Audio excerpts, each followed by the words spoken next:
I worked with the corporate world for 30 years. Let me also tell you that I was also a banker. And now I work with family businesses. And let me also share with you that the reaction that I get from people now to what I used to get, completely different. So today there's a mild lifting of the eyebrows. And there's like a lot of question in their eyes. And when it happens time and again, it makes me believe that respect and family businesses are not two words that go together. And it's actually just the opposite. Honestly, I'm not surprised because we know that perceptions get built over a long period of time. So I may be simplifying things a bit, but let me take you through how perceptions around family businesses were built, say, for the last 100 years. So back then, we were part of the British Raj.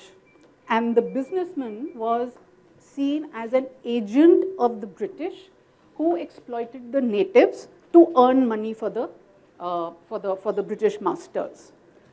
And also please remember that there were no labor laws. There was no Vishakha Committee guidelines. And so long as the businessman kept his British masters happy, he was free to run the business any which way that he wanted to. Then we became independent. The businessmen continued to serve their masters. Only the masters themselves had changed. But the political masters at that time realized that their dream of building a new India could not be done without having business by their side. So they called it industry. And in those days of socialist and idealistic India, industry was a good word, but making money certainly wasn't. And then the Hindi movies of those times did their bit in adding to this perception. The businessman was shown as a suit boot wala who exploited the poor people, was corrupt, and in some cases was also a smuggler. Then I come to my generation. So my generation was also burdened by this whole set of perceptions that were built. So my parents wanted, and parents of that generation wanted their children to become a teacher, a doctor, an engineer. If you got into a government job, that was a lottery. And if you managed to get into the IAS, that was like the top of the pops. Only if you were not able to do any of these was working for a lala or a family businessman. Only then was it an option, but that was not something that the family tom-tommed about. And becoming a lala or starting a business, what we now call startups, was certainly not something that you did. It was only something that the parents said, "हाँ वो बच्चा पढ़ रहा है, वो कुछ कर रहा है क्योंकि वो IAS की तैयारी कर रहा है, तब तक कुछ कर रहा है," right? So, when I look at perceptions like these, I am not surprised that when I tell people that I work with family businesses, the question that they ask, and I'm ready for that question, is, "Oh, so you work with mom and pop shops, is it?" I have a question back now after many questions. So I asked them, "Do you know that Walmart was a mom and shop once? For that matter, Tesco." So Sam Walton actually started his career as a kirani ki dukaan, a mom and pop shop in a small town called Bentonville in one state in America. And when I say a small town, how small was the town? In 1950, it had 2,900 residents, not households. 2,900 residents. So say Block A and Block B of DEFCO, or something like that. From there, it took him 12 years to move to a slightly larger town and set up his first Walmart. And from there, 8 years later, in 1970, he took Walmart public. Tesco was started by, Tesco actually had a humbler beginning. Tesco was started by Jack Cohen, and Jack Cohen had a grocery stall in Hackney in East London, almost like a sabji ki dukaan in one of the street markets of East London. It did take him 27 years to take Tesco public. Let's move closer home. Berger Paints today is the second largest paints company in India. And the Dhingra brothers own almost 75% of it. Their family's journey as an entrepreneur started in 1898 when the family had set up a hardware all-purpose shop in the old city of Amritsar. And today they are the second largest paints company in India, second to Asian Paints, which is also a family-owned business. So my point is that most family businesses start their lives as a mom and pop shop. And truthfully, I think majority of them stay as that throughout their journey, throughout their lives. Few become larger, even fewer become even larger, and only a minute fraction of all of them become big businesses like we know as Walmart, Tesco, Berger Paints, Thomson Reuters, Viacom 18, Reliance, Birlas, Tatas. So when people have this question in their eyes, I often wonder, did they never think that in all these years that India has been growing, who or what was fueling that economy? So today we talk of 6, 7, 8, 9% growth. But even when we were growing at 3.2%, the economy was growing. My topic today is family businesses, the unsung heroes. Why do I talk of family businesses as the unsung heroes? They're all around us. They're pervasive. We know of them. But we haven't sat down together and looked at their contribution to the Indian economy. There are statistics around the world, and let me share some with you. 90% of world commerce is in the hands of family businesses. And a large part of them are also family run. Whichever country they're in, family businesses contribute between 60 to 90% of the GDP. So in a country like, say, Italy, their contribution could be as much as 94%. In India, it's about 70%. Then we look at another metric, which is something that everybody's been talking about, job creation, jobs. Family businesses are the largest employers outside of the government as a percent. If you include all government, they contribute more than 1/3 of total employment in the economy. Then let's look at the Bombay Sensex. 66%, 2/3 of all companies listed are family owned, right? So family businesses are indeed heroes. Now, when I talk of a hero, then you turn around and say, what makes them heroes? Why do you say that they're heroes? What is it that they do that makes them heroes?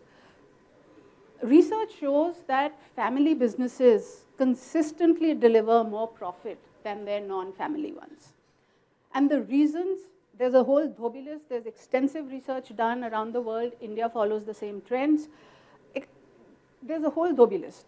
Based on my work, my experience, both in the corporate world and outside, I choose to focus on two. One is the spirit of entrepreneurship. Family business, the family businessman has commitment, has dedication, has passion, doesn't know any other life outside of the business. There's a whole lot of pride because the family is known by the work that they do. Hence, the Mariwala family, Mari, because they were traders of black pepper, which is called Mari in Gujarat, or the Dhingra family were known as the Rangwala family. So there's huge amount of pride and passion. I also think of it that, there's no headhunter out there that the businessman can go to and say, what, I'm bored doing what I'm doing, help me find another job. So this is the only thing that they do. And the second thing is that their speed of decision making and then execution is extremely fast. They're not bothered by their next bonus cycle. They're not bothered by whether they're going to be promoted. They're not bothered by ki increment hoega ki nahi hoega.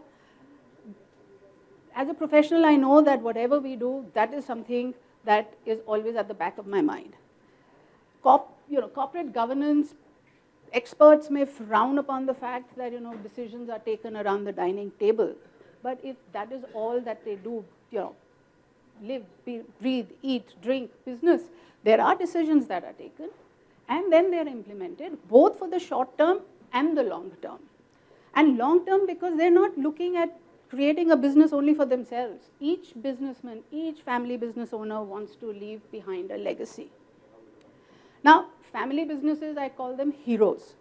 But as we know, yin and yang in a movie, if there is a hero, there's also a villain. So if businesses are the heroes, what is the villain?